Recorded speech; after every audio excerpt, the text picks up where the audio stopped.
Juan Kapitulo 6, versikulo 35. Si Jesus miingon kanila, "Ako mao ang pan nga naghatag sa kinabuhi. Ang muari kanako dili nagayod gutomon, ug ang mutuo kanako dili nagayod uhawon."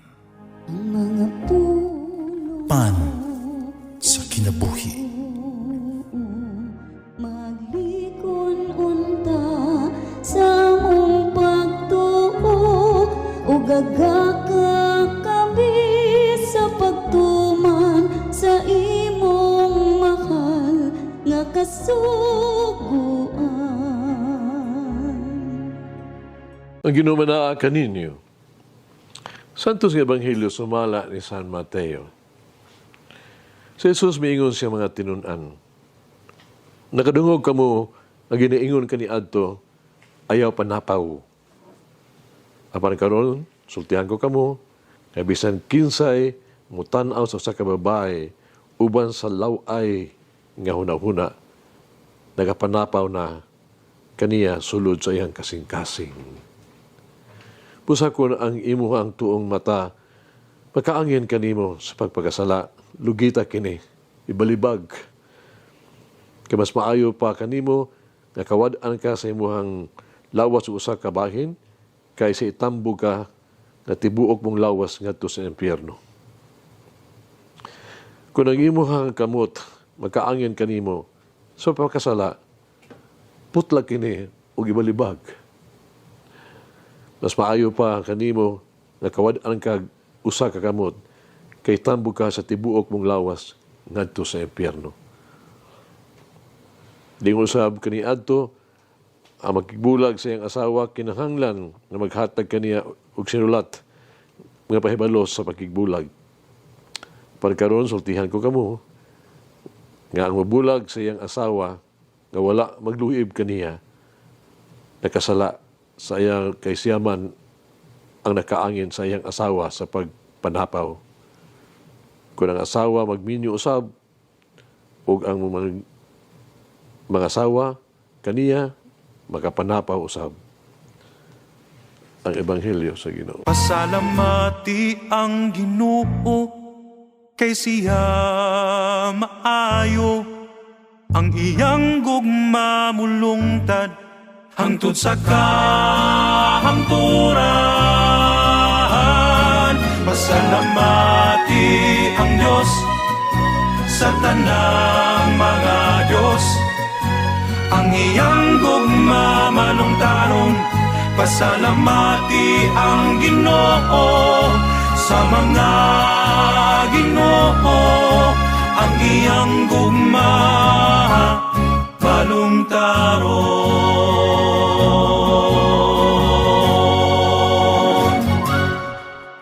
Muna kayo nag-iingon si Bahan, no to divorce.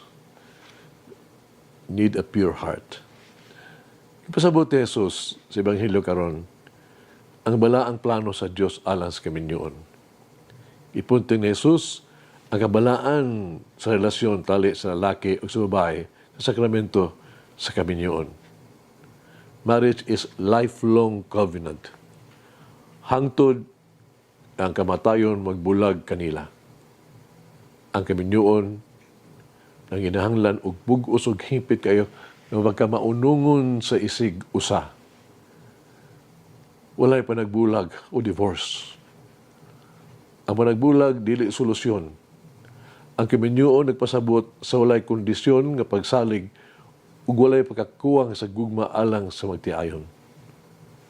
Kaya pasabot ni Jesus kung unsa ang kaminyoon. Sa miingon, gikan sa sinugdan ang magbuhat, nagbuhat kanila nga lalaki ug babae. Ug miingon, tungod ini ang lalaki ubiya siyang amahan o ginahan, muipon siyang asawa, ug silang duha mahimo ng usa ka lawas. Dili na duha, kundi usan lang kalawas. Usa ang natong likayan. Kini mo ang gitawag na to the lust, pero kahigal ba? Ang lust, ang kahigal mo ang pagbaton o kusog nga tinguha alang sa usa ka tao ug usa ka butang nga adunay dili maayo nga katuyuan nga iya gusto ipanag-iya. No? Passionate. Mo'y tinguha sa kasing-kasing sa pagbuhat og usa ka butang nga supak sa balaod o moral nga sugdanan. Busa ang ikinahanglan dinhi mao ang pagka mabinantayon, pagka masaranganon. Kinahanglan limpyo ang atong kasing-kasing, pure heart. Kinaputli ang ato ang mga tinguha. Kinahusto ug mataro ang ato ang tuyo.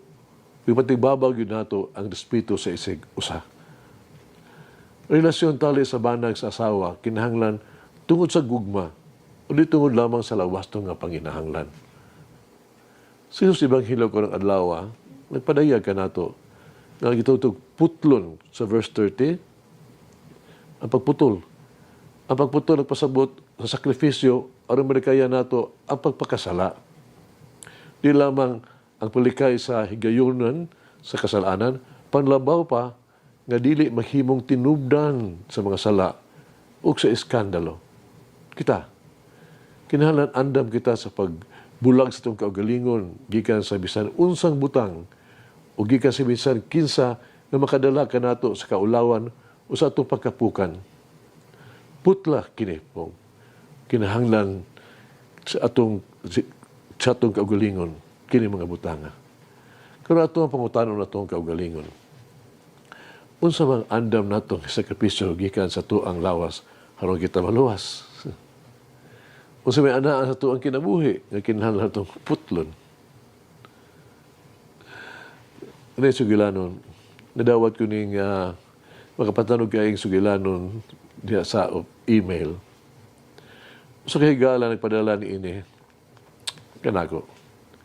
Siya buta. Naluoy siya sa iyahang kaugalingon. Paduna siya uyab nga tinuod nga nahigugma niya. Ang iyang uyab, anak kanunay para jud kaniya. Usa ka adlaw ni ana, siya miingon kaniya. Ang iyang uyab, kung makita pa, unta ako. Nan, ako gyud maging minyo kanimo. Ang butaning nag-ingon. Miabot ang panahon nga naanay nihatag ug mataparan niya, ni-donate. Nagbalang puso ng operasyon. Karon nakita na siya.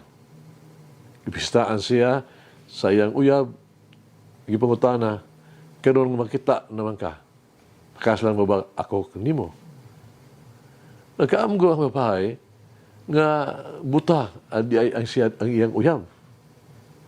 Wala siya mahibalo. O nagdahong, sabi niya na nga buta di sa iyang uyab. Sa buhat niya, sinidumili kaniya. Subok ang ibiyaan niya. Kung pila ka adlaw, nakadawat siya og sulat gikan sa iyang uyab. Kining nahisulat. At di man na pag-ayo ang imuhang mga mata. Sa wala pa nimo sila, mabatunan, sila, ako araba. Hagit kinabuhi. Hinundong ka ba? Kung nagsaulog sa imong inyong anibersaryo sa inyong kaminyoon, hinundong ka ba sa imong inyong matrimonial vows sa inyong saad? Mag-ampo kita. Gamhanan o kanunay may umaong Diyos.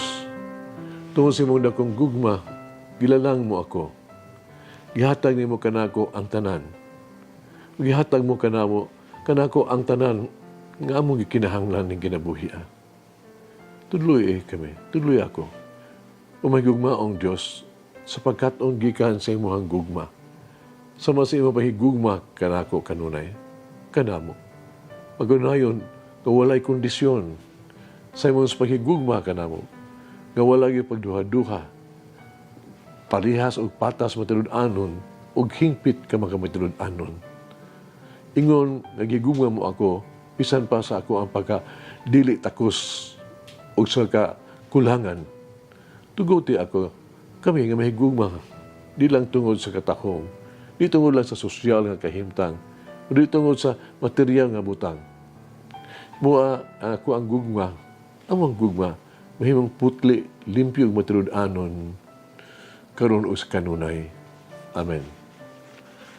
O Mary, give me your patience to quietly wait for the Lord to act in my life. Mulangin ang Diyos magagahom sa tanan, Amahan, Anak, Espiritu Santo. Amen. May the Lord of the divine mercy bless us all, heal us from all diseases and suffering. Ayun unta niya kita, tanang mga sakit na sa lawas o sa kalag, body and soul. In the name of the Father, the Son, and of the Holy Spirit. Jesus, I trust in you. Amen. Whoever eats the bread of life will never hunger, says the Lord. Kay galaan inyong nabati ang pagpaambit ug hamubong pamalandong sa pulong sa Dios pinaagi sa tulumanon pan sa kinabuhi nga gidumala ni Monsignor Daddy Silva. Hangtod na usab sa sunod higayon, daghang salamat. The bread of life